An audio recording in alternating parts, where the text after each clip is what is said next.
मनोज कुमार पाणीकर द्वारा भोज प्रस्तुत कर खाई पुणी विशेष सूचना दि जाए प्रथम माँ भौणी मानक दयाकोरी जावाई आपण मैंने अग्रसर करातु पुनर्बार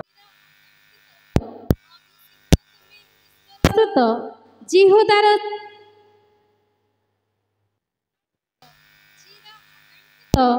अभिषिक्त तुमे ईश्वर सुत जिहुदार सिंह तुमे मेष बलिकृत तुमे आदि तुमे अंत तुमे नित्य जीवित तुम पाद तले होई अवनत करुछु तुमको प्रणिपात तुमरी आशीषे तुमरी परसे हेउए मेलन सफलित स्वर्गर उपरिस्थ स्वर्ग जहाँ को धारण कर न पारे एपरी महामहिम परमेश्वर को छा तले उपस्थित सकल साधु साध्वी सुधी स्वजन को गुमा बाप्टिस्ट मंडली उद्योग समिति द्वारा आयोजित उत्कल बाप्टिस्ट ख्रीष्टीय उद्योग समिति सम्मेलन 69तम वार्षिक सभा को स्वागत करुछु। उद्योग सम्मेलन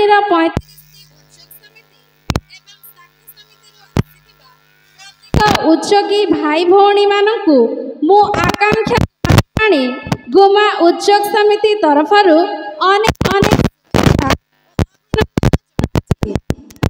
केड़े मनज्ञ ए समावेश प्रस्तुति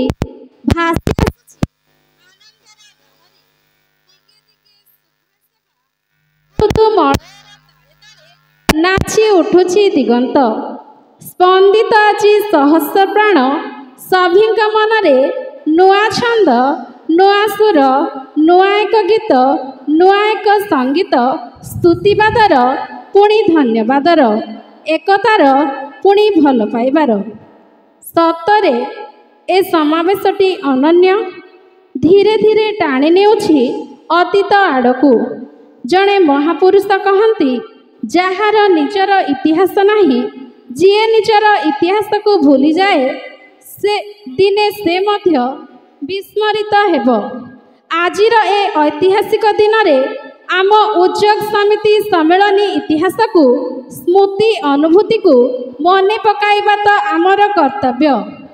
गुमा उद्योग समितिर इतिहास तार मंडली इतिहास सह जड़ित घन अंधकार को भेद करी गुमा आकाश रे स्वर्गीय आशार आलोक उदित होइथिला 1923 मसीह ग्रामर 8 जन व्यक्ति सर्वप्रथमे जीशु को व्यक्तिगत त्राणकर्ता रूप में ग्रहण करथिले।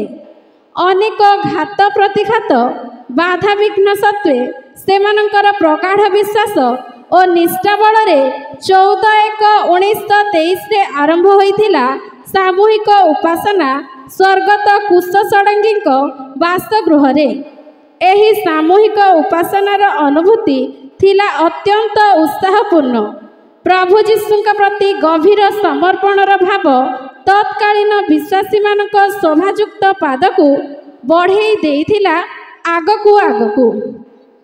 कथारे अछि 1000 माइल यात्रा आरंभ हुए गोटिए पाहुंडरे।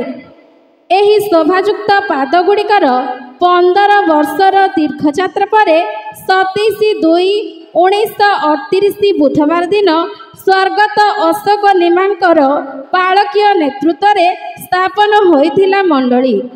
मंडली स्थापनर प्राय 16 वर्ष पर 1955 मसीहा बेलू उत्कल बाप्टिस्ट उद्योग समिति सम्मेलन नेतृत्व में आम गुमा मंडली रे उद्योग समिति स्थापन होइथिला। सेही समयर पालक सुतिकलिमा एवं संपादक साइमन मिसालंकर साहाय्य समिति आगकू बढ़िथिला। स्थापन परठारु आज पर्यंत उद्योग समिति सम्मेलन वार्षिक सभा अनुष्ठित होई आसुछि। आजिर एही ऐतिहासिक दिन में तथा 12/1/2025 रु 13/1/2025 पर्यंत 2 दिवसीय 69तम वार्षिक सभा ईश्वर निकटरे आमे कृतज्ञतार बलि को अर्पण करुअछु। स्थानीय उद्योग समिति 150 रु ऊर्ध्व युवक युवती आत्मिक बौद्धिक सामाजिक एवं चेतनामूलक शिक्षा ग्रहण करी आसुछंती। विगत 69 वर्ष धरी यही उद्योग समिति पलटि जाइछि आम मानकर अद्वितीय शिक्षापीठ एवं आम मंडली हेउछि प्राय 2800 ऊर्ध्व जनकर आध्यात्मिक पीठ अटे। आम मंडलीर सभ्य सभ्यांक संख्या 700 ऊर्ध्व। उद्योग समितिर युवक युवती संख्या 150 ऊर्ध्व एवं 280 ऊर्ध्व परिवार आम मंडली रे अंतर्भुक्त। आजिर समावेशटी आमको यही शिक्षा दिए एवं यही चेतना दिए, हे तरुण जुगयात्री छंद जगाई गाई जाओ आजी माती उठुए धरित्री, तुमे अजय दुर्निर्बार, तुमे शिल्पी साधक वीर, तुमे दुर्बले दे जाओ भरा शक्तिर परिचय, हिल्लोलिए माटीर परे तुमरी विजय जैत्री, हे तरुण जुगयात्री।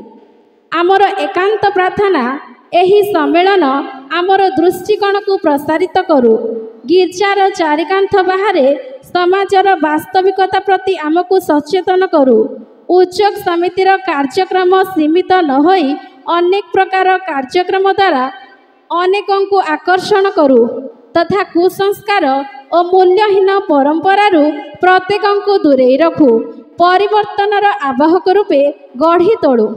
आजिर तरुण तरुणी आमे चाहूँ एक नुआ दिगंत, नुआ स्वप्न, आगामी कालीर मंगलजनक कार्यक्रम, क्रीड़ा, सांस्कृतिक कार्यक्रम, संगीत प्रतियोगिता, बाइबल प्रश्नोत्तर, बाइबल अध्ययन, कहानी, नाटक, एकांकिका एभली आकर्षणीय माध्यम द्वारा आमर आध्यात्मिक जीवनर वृद्धि साधन हेउ आमर एई एकांत प्रार्थना।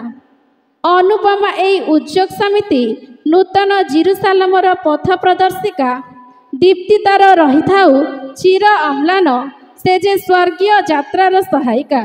शेषरे आमर स्पंदित प्राणर अनेक अनेक शुभेच्छा पुणी सदिच्छा जनाई एही कामना करू प्रभु जीशु प्रत्येक सहवर्ती हंतु। धन्यवाद सह उद्योग समिति गुमा मंडली नमस्कार। वर्तमान आमर प्रबंध कार्यक्रम सरी बर्तमान आम प्रदीप प्रज्वलन कार्यक्रम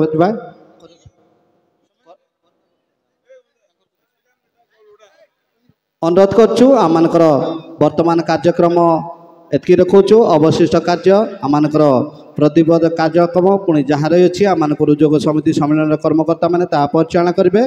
तो पूर्वर अनुरोध करूँ चर्च पाखे जो भाई मैंने बच्चे दयापूर्वक पुओ मान पाखे जगह अच्छी आपण मैंने किसी खराब भावत ना आपण को आम असम्मान करनु। आपण मैंने एपटे आसी बसिले माँ भौणी मैंने एपटे जा बसवे भाई मैंने किसी खराब भावतु ना एपटे आसी बसवाई चेष्टा करूँ। वॉलंटियर भाई मैंने दयापूर्वक जो मैंने चर्च प्रांगण में आ सीढ़ी में बसते से एपटे आसवाई कहतु। भाई मैंने आपण मान आम असम्मान करूना अनुरोध करूँ दयापूर्वक एपटे आसी बसवाई चेष्टा करूँ। यही समय आमर कार्यक्रम वर्तमान रीतिर स्थगित रखुचु। अवशिष्ट कार्य उद्योग समिति सम्मेलन परिचालन करेंगे। समस्त को नमस्कार, धन्यवाद।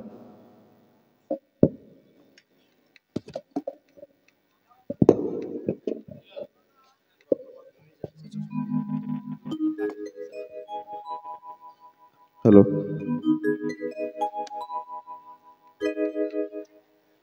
उत्कल बाप्टिस्ट मंडली ख्रीष्टीय उद्योग समिति सम्मेलन 69तम वार्षिक महासभा जहाँकि उत्कल बाप्टिस्ट मंडली गुमा ख्रीष्टीय उद्योग समिति अनुष्ठित होउछि। से सभा को आगंतुक समस्त को प्रभु जीशु ख्रीष्ट बहुमूल्य नाम नमस्कार जनावछु। नमस्कार।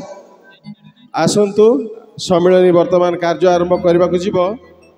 तेबे सम्मेलन अनुरोध रक्षा करी उत्कल बाप्टिस्ट मंडली गुमा, उत्कल बाप्टिस्ट मंडली गुमार ख्रीष्टीय उद्योग समिति, गुमा मंडलीर सभा आयोजन कमिटी, पुणी गुमा मंडलीर आबाल वृद्ध वनिता संक्षिप्त समय मध्यरे एवं दृष्टांत रखिथिबा परि अभ्यर्थना कार्यक्रम करथिबारु उत्कल बाप्टिस्ट मंडली ख्रीष्टीय उद्योग समिति सम्मेलन तरफरु समस्त को धन्यवाद जनावछु।